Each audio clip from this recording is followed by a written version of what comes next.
हमारे साथ मौलाना महमूद मदनी साहब जो जनरल सेक्रेटरी हैं जमीयत उलमा हिंद के मौजूद हैं।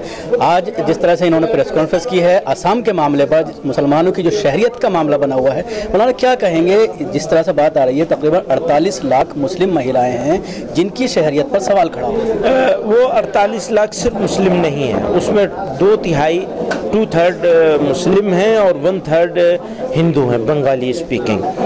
तो ये दोनों का मुश्तरक मामला है, मजहबी मामला नहीं, लेकिन हाँ मुसलमान ज़्यादा इससे मुतासिर हो रहे हैं। तो इसके ऊपर बात सुप्रीम कोर्ट में आई है और 5 जजों की बेंच 11 मई से 19 मई तक रोज़ाना हियरिंग करेगी।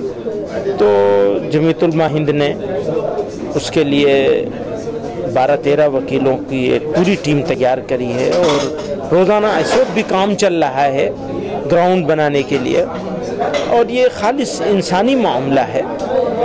मैं इस बारे में बहुत ही क्लियर राय रखता हूँ, अगर कोई गैर मुल्की है उसे किसी कीमत पर हिंदुस्तान में नहीं रहने का हक़ है और रहने नहीं देना चाहिए। लेकिन ख़ास लोगों को उनके मज़हब की वजह से या उनकी ज़बान की वजह से निशाना बनाया जाए, ये चीज़ मंजूर नहीं। तो जमीयत उलमा इसको पूरी ताकत से लड़ेगी। इस तरह से कहा गया है कि उन महिलाओं के ऊपर काफ़ी मजालिम किए जा रहे हैं, उनको किसी शरणार्थी कैंप के बजाय उनको जेलों के अंदर रखा जा रहा है और मुजरिमों के साथ उनको ऐसा हो रहा है कि वो डिटेंशन कैंप जो ऑफिशियली डिटेंशन कैंप बनाए जाने चाहिए वो बनाए नहीं गए हैं। किसी एक स्कूल को किसी चीज़ को उसमें कन्वर्ट कर देते हैं और ले जाते हैं, और जो बुनियादी हुकूक हैं एक इंसान के उनसे भी उन्हें महरूम किया जाता है। तो बहुत ही गलत तरीके से बिहेव किया जा रहा है। पार्लियामेंट के जरिए सिटीजनशिप अमेंडमेंट जो किया गया है उसमें एक मजहब को खास रियायत दी गई है, तो उस पर क्या जी? उसको भी ये किसी तरह से मुनासिब नहीं है, ये हिंदुस्तान की रूह के खिलाफ है। तो हम उसकी भी मुखालिफत करते हैं शिद्दत से। जिस तरह से ये मामला सुप्रीम कोर्ट में डेली बेसिस पर सुनवाई होने वाली है 11 तारीख से, तो इसको लिए आप क्या समझते हैं कि जिस तरह से असम की सरकार भी चेंज हुई है, केंद्र में भी बीजेपी सरकार है, तो क्या ये पूरी तरह से एक प्लानिंग चल रही है?